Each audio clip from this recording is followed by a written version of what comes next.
Moi, je dis heureusement que Bayrou est là quand même, parce qu'avant lui, les premiers ministres de Macron avaient une sacrée tendance à nous baratiner. Et que je te promets d'augmenter le pouvoir d'achat, et que je n'abuserai pas du 49.3, et que je m'occuperai bien du climat. Vous vous souvenez aussi peut-être du « moi, je vous tiendrai un discours de vérité ». Bon, là, Barnier, sur le coup de la vérité, il s'était pas trop foulé. Ma méthode, c'est de dire la vérité. Il faut dire la vérité. Être lucide sur le constat. Il faut être lucide. Y compris quand c'est difficile. Je dirai la vérité, même si elle est difficile. Waouh! C'est pour ça que je vous dis qu'heureusement que Bayrou est là. Le gars, c'est pas le genre à nous refourguer une communication politique bien ringarde disant qu'il va tenir un discours de vérité. Non, Bayrou, il est pas comme ça, le gars. Disons la vérité. Je suis pour qu'on dise la vérité comme elle est, la vérité comme elle est. Nous ne répondrons aux problèmes de la société que si nous disons la vérité. On ne peut pas gouverner si on n'a pas dit la vérité. Ok, je me suis peut-être un peu emballé, mais finalement, l'essentiel, c'est qu'avec François Bayrou, on n'entendra pas dans sa bouche le discours de Le Pen. D'ailleurs, en ce qui concerne les obsessions du RN, il pose la bonne question, Bayrou. Je pose une question. À quoi cela sert-il d'annoncer que le Front National est la cible, est l'ennemi numéro un, si c'est pour reprendre exactement ces mots, ces phrases et ces obsessions? Un risque de submersion. Une submersion. Une véritable submersion migratoire. La submersion migratoire que nous vivons. Le sentiment d'une submersion. Reprendre exactement ces mots, submersion, ces phrases. La submersion migratoire que nous vivons. Et ces obsessions. Au football, la VAR, V-A-R, c'est l'assistance vidéo à l'arbitrage. Et aux médias, la VAR, c'est la vérification de la parole des politiques. Dans ce nouvel épisode, on va débunker le cauchemar qu'on vient de voir. Un Bayrou qui, à peine nommé Premier ministre, surfe déjà sur les obsessions du RN en reprenant ses thèses et son vocabulaire. C'est parti. Remontons tout de suite dans le temps, en 2010, avec une première archive, où vous allez voir qu'à l'époque, le professeur Bayrou donnait une leçon de démocratie au président Sarkozy, qui s'en prenait alors à la population rome. Ce que François Bayrou lui reproche dans cet extrait, c'est de reprendre les thèses de l'extrême droite sur l'immigration pour exacerber des sentiments. Tiens. On a commencé, discours de Grenoble, on a commencé par dire... Il y a un lien direct entre immigration et insécurité.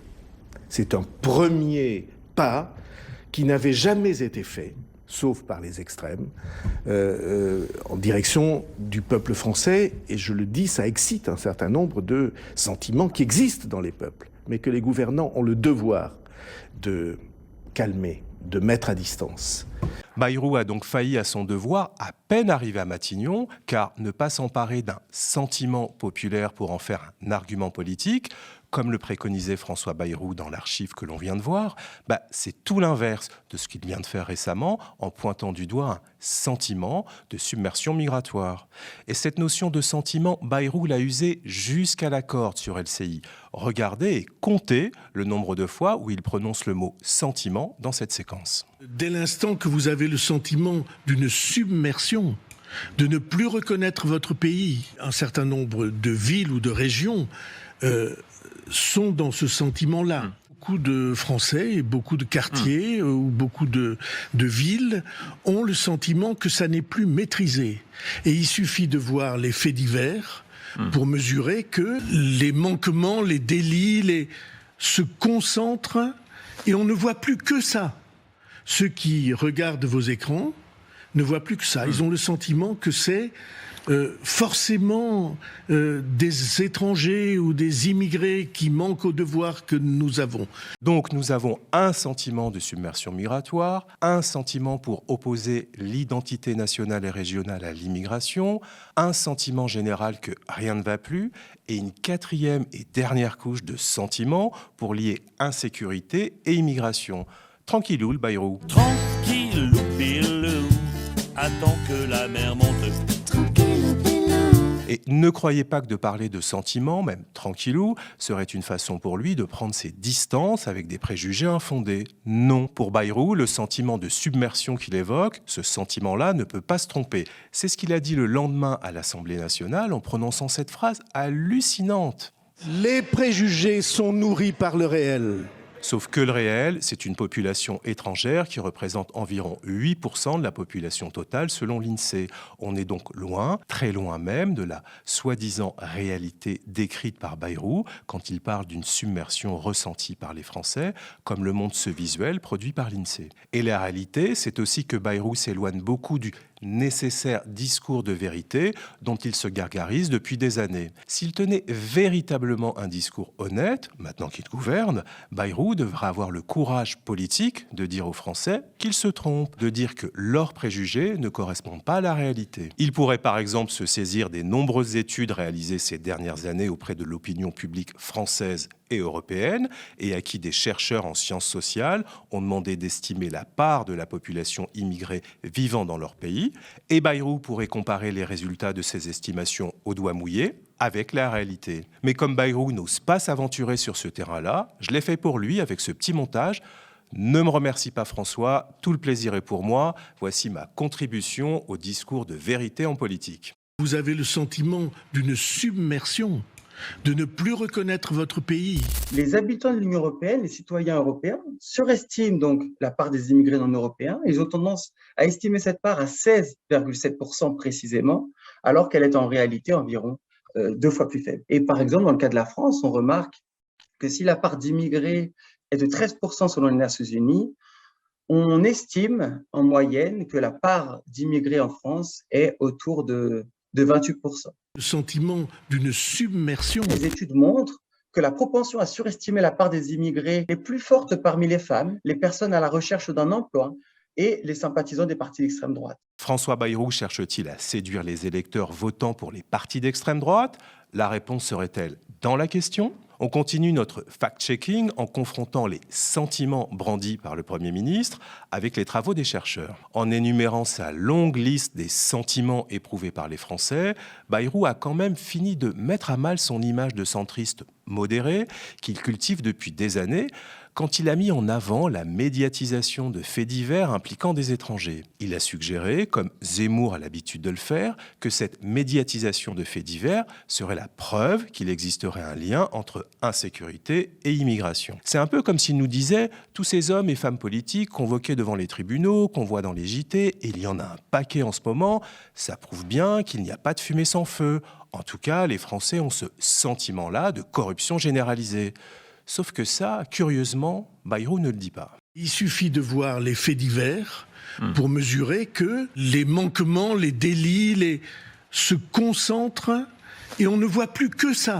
Ils ont une information biaisée à propos du lien entre immigration et criminalité et que cette information biaisée, déformée par rapport à la réalité, vient justement de leur consommation médiatique. Ceux qui regardent vos écrans ne voient plus que ça. Ils ont le sentiment que c'est forcément des étrangers ou des immigrés qui manquent au devoir.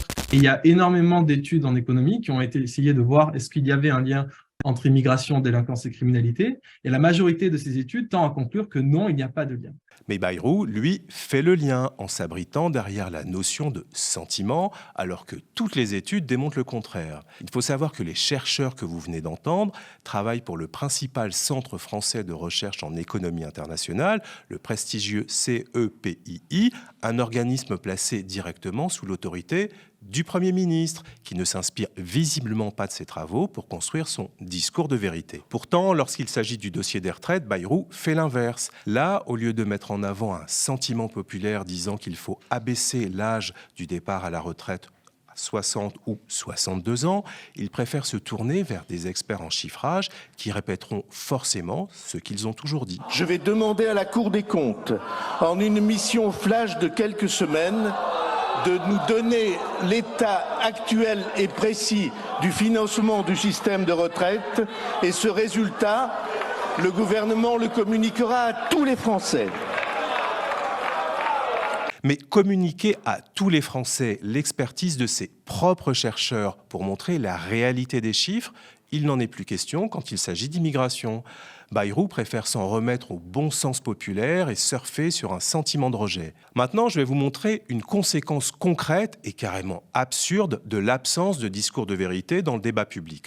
Autrement dit, quand des gouvernants comme Bayrou n'osent pas contredire publiquement les préjugés de leur électorat. Pour ça, on file aux États-Unis où le sentiment d'insécurité atteint des sommets dans les sondages, notamment sur la côte Est. Dans ce reportage sur la ville de New York, diffusé par le 20h de France 2 en mars 2024, on voit qu'après des agressions dans les transports en commun, fortement médiatisées sur les réseaux sociaux et à la télé, la gouverneure démocrate de New York a ordonné un impressionnant déploiement des forces de l'ordre dans les réseaux de bus et de métro. Les officiers de la garde nationale sont venus en renfort. On est là pour dissuader, aider la population à se sentir en sécurité et leur dire on est là, on fait attention et on surveille. Mais à la fin du reportage, le commentaire de la journaliste apporte une précision qui a toute son importance. Si les attaques souvent impressionnantes choquent les habitants, le taux de criminalité dans les transports à New York est en baisse de 3% par rapport à son niveau d'avant la pandémie en 2019. Et c'est bien là tout le paradoxe. La puissance publique engage des moyens supplémentaires considérables alors que le taux de criminalité n'a jamais été aussi bas depuis 30 ans. Les homicides ont par exemple baissé de 12% en 2023. Une criminalité au plus bas, mais l'anxiété de la population, elle, est plus élevée que jamais, comme le détaille ce reportage de Radio-Canada qui a tendu son micro à un statisticien. Historiquement, la situation actuelle est loin d'être la pire. Bien au contraire. Les crimes violents sont relativement stables depuis 2010. Si l'on remonte 30 ans en arrière, on constate une baisse substantielle par rapport aux années 90 où le taux atteignait presque 10 pour 100 000. Aujourd'hui, nous parlons probablement d'un taux d'environ 5,5 pour 100 000, ce qui est la meilleure estimation du taux de meurtre en 2023. Mais la perception d'une grande partie de l'opinion publique américaine est forte face à la réalité des chiffres. Selon un récent sondage, 77% des personnes sondées croient qu'il y a plus de crimes violents qu'avant. Et parmi ceux qui alimentent cette perception erronée de la criminalité, on trouve notamment des politiques comme Donald Trump et des médias comme Fox News qui agitent un pseudo-lien entre immigration et délinquance, ce que conteste comme ses collègues européens, ce chercheur new-yorkais en justice criminelle. Mais vous allez l'entendre, ce n'est pas aux médias qu'il en veut le plus. Cette année d'élection présidentielle, politiciens et médias de droite exploitent le filon des migrants qui seraient, selon eux, porteurs de criminalité violente dans les villes. Tout le monde se fait une opinion d'abord et ensuite les faits sortent, constate Jeffrey Bott du Collège de justice criminelle de l'Université de la ville de New York. Après, dit-il, cela devient difficile de faire changer d'avis les gens, car dans les faits, selon lui, il n'y a pas de vague de crimes perpétrés par des migrants. C'est une invention des médias. En fait, je ne devrais pas me contenter de blâmer les médias. Les hommes politiques adorent utiliser la question de la criminalité pour mobiliser leurs électeurs, susciter la peur, l'anxiété, la haine et le racisme. Et cela fonctionne. Aujourd'hui, les gens prennent des raccourcis dans leur propre intérêt afin de mobiliser leurs électeurs malgré les conséquences. En France, c'est précisément ce qu'a fait le Premier ministre quand il a parlé de sentiment de submersion migratoire et quand il a agité le spectre d'un prétendu lien entre immigration et insécurité. Alors pourquoi François Bayrou, contrairement à ce qu'il a toujours proclamé, ne parvient-il pas sur ces sujets à dire publiquement cette vérité contre le sentiment du peuple? Si je vous parle de dire la vérité contre le sentiment du peuple, c'est parce que cet engagement était au cœur de son livre-programme, publié en 2013, et sobrement intitulé « De la vérité en politique ». Dire la vérité contre le sentiment du peuple, ce sont les mots employés par François Bayrou lors de la promotion de son livre. La vérité contre le sentiment du peuple. Dire la vérité contre le sentiment du peuple, c'est ce que disait Bayrou lorsqu'il racontait l'anecdote historique que vous allez entendre et qui, vous allez le voir, devrait faire naître chez lui le début d'un sentiment de honte s'il se regardait aujourd'hui. Churchill se lève et il interpelle le Premier ministre de l'époque en lui disant « Pourquoi, alors que vous connaissiez la vérité de ce que l'Allemagne était en train de faire, avez-vous fait campagne électorale sur le désarmement du pays ?» Le Premier ministre va pour lui répondre et il dit « Monsieur Churchill, j'étais chef d'un grand parti, l'opinion publique était profondément pacifiste, je ne pouvais pas aller aux élections en disant la vérité contre le sentiment du peuple. » Et cet homme a pris la responsabilité de faire disparaître son pays pour gagner une élection. Eh bien, pour moi, c'est quelque chose qui est impossible, insupportable. Mais impossible n'est pas Bayrou. Aujourd'hui, il supporte, il encourage même des sentiments au relents xénophobes basés sur des contre-vérités. Et s'il reprend désormais à son compte le fonds de commerce des Le Pen, il le fait en basculant du côté le plus obscur de la force, c'est-à-dire du côté identitaire, cette marque de fabrique de l'extrême droite qui axe tout son discours sur la préservation d'une identité culturelle qui serait menacée par des hordes d'immigrés venus remplacer les Français. On va justement maintenant voir comment François Bayrou a radicalement changé son discours sur l'immigration au fil du temps, jusqu'à envisager ce qu'il a pourtant longtemps combattu, des quotas ethniques. Après avoir parlé de submersion migratoire, Bayrou a dû se dire qu'il tenait un bon filon. Ça a beau faire tâche de cibler les étrangers quand on se prétend modéré, mais il ne faudrait pas se laisser distancer par les Darmanin, Retailleau et autres Le Pen. Donc Bayrou a illico remis une pièce dans la machine en posant cette question. Qu'est-ce que c'est qu'être français? À quoi croit-on quand on est français? C'est un débat qui, depuis des décennies, est en fermentation dans la société française. Là, au moins, François, on est d'accord. C'est un débat qui sent le renfermer. On est au-delà du stade de la fermentation. Ce débat sur l'identité nationale que tu comptes lancer en opposant identité et immigration, ce débat, franchement, il dégage déjà une bonne odeur de moisi. Alors, ne m'en veux pas, François, si je le condamne par avance ton débat, mais c'est parce que je me souviens de ce que tu disais quand Sarkozy voulait lui aussi qu'on discute de l'identité nationale. Regarde-toi, François. La proposition par le candidat de l'UMP Nicolas Sarkozy de créer un ministère de l'identité nationale et de l'immigration vous choque-t-elle réellement?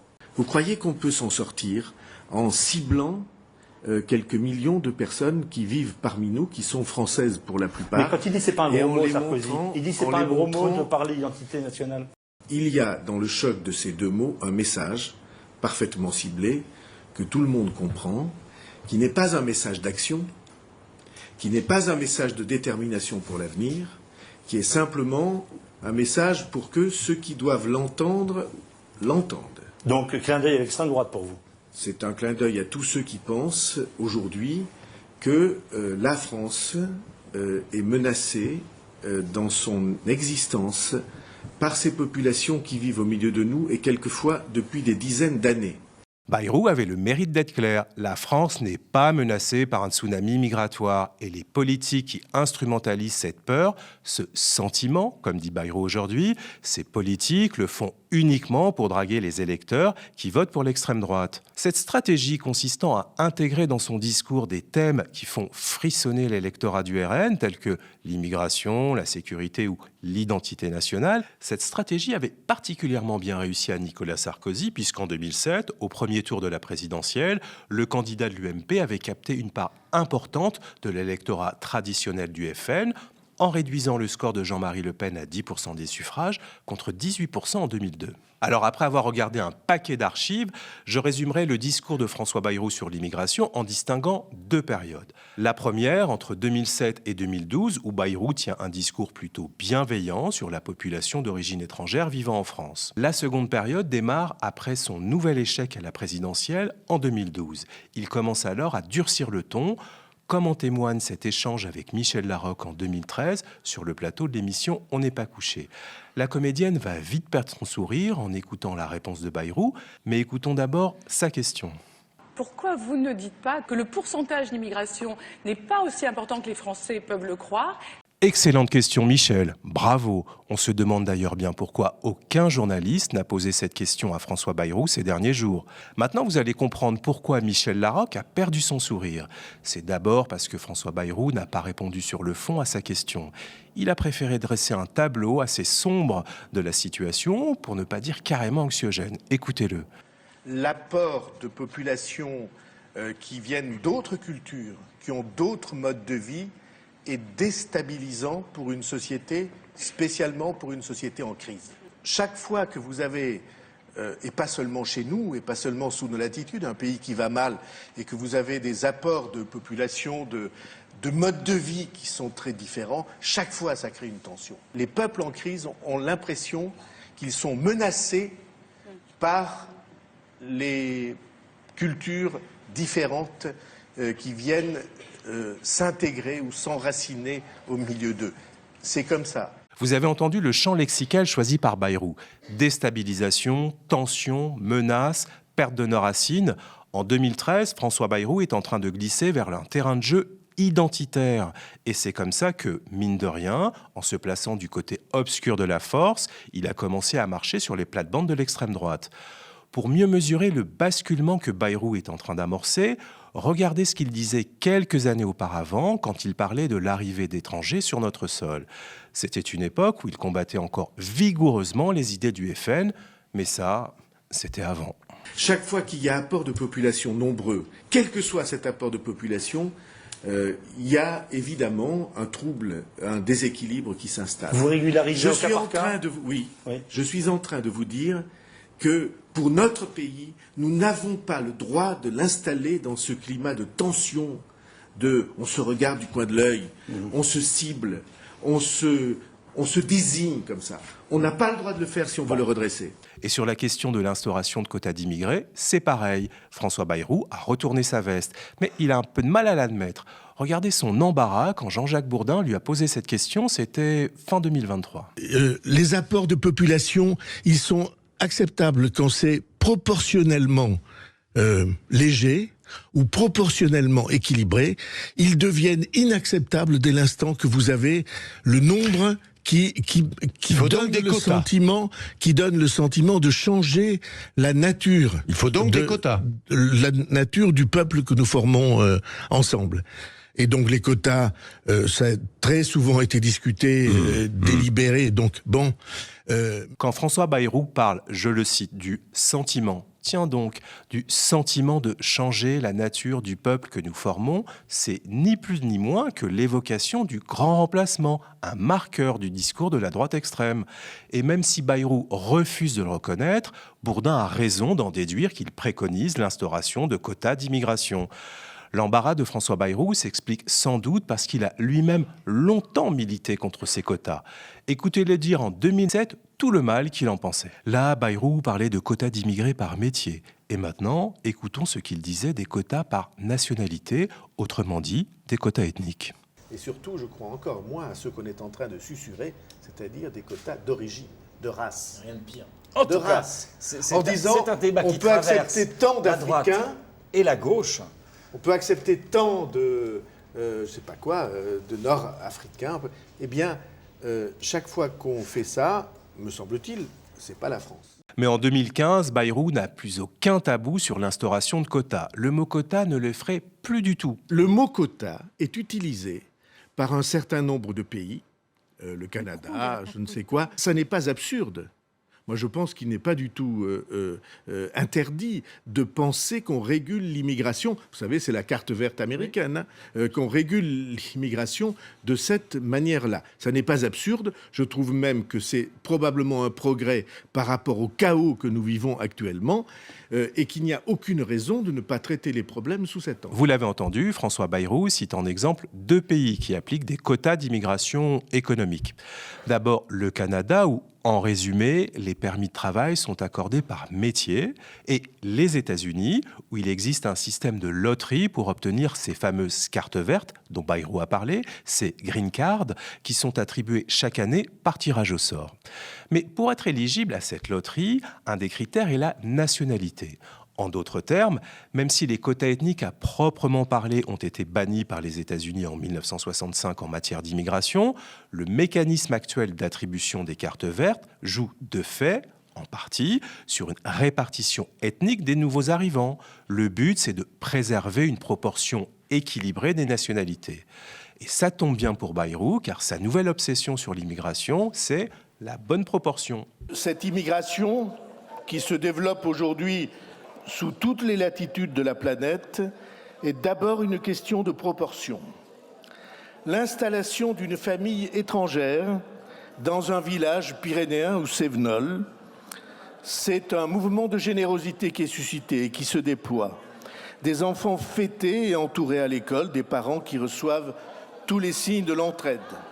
Mais que 30 familles s'installent et le village se sent menacé et des vagues de rejet se déploient. La situation est exactement celle que nous connaissons à Mayotte. La situation est exactement celle que nous connaissons à Mayotte. Tranquillou, Bayrou met un signe égal entre la situation migratoire à Mayotte et celle qu'on peut connaître en France. Tranquillou, le Premier ministre raconte que quand il y a une famille étrangère, ça va, c'est quand il y en a beaucoup qu'il y a des problèmes. Retailleau approuve par un hochement de la tête, pendant que des députés du Rassemblement national se régalent. Mais qu'est-ce qui pourrait plus mal tourner ? Peut-être que François Bayrou se prononce en faveur de la suppression de l'aide médicale d'État, ce qu'il se refuse de faire jusqu'à présent. Mais sur le reste, dans les prises de parole de François Bayrou, toutes les digues qu'il avait érigées contre les idées de l'extrême droite tombent les unes après les autres. Sa stratégie paraît claire. Bayrou souhaite autant gouverner, sans se faire censurer par le RN, que préparer la suite, c'est-à-dire la prochaine élection présidentielle où il pourrait affronter plus facilement Marine Le Pen sur son propre terrain, puisqu'il défend déjà ses idées. Voilà, c'est terminé. Merci d'avoir regardé ce nouvel épisode de l'Avare politique. Dites-nous ce que vous en avez pensé en commentaire, likez avec des pouces si vous avez aimé et restez connectés aux médias.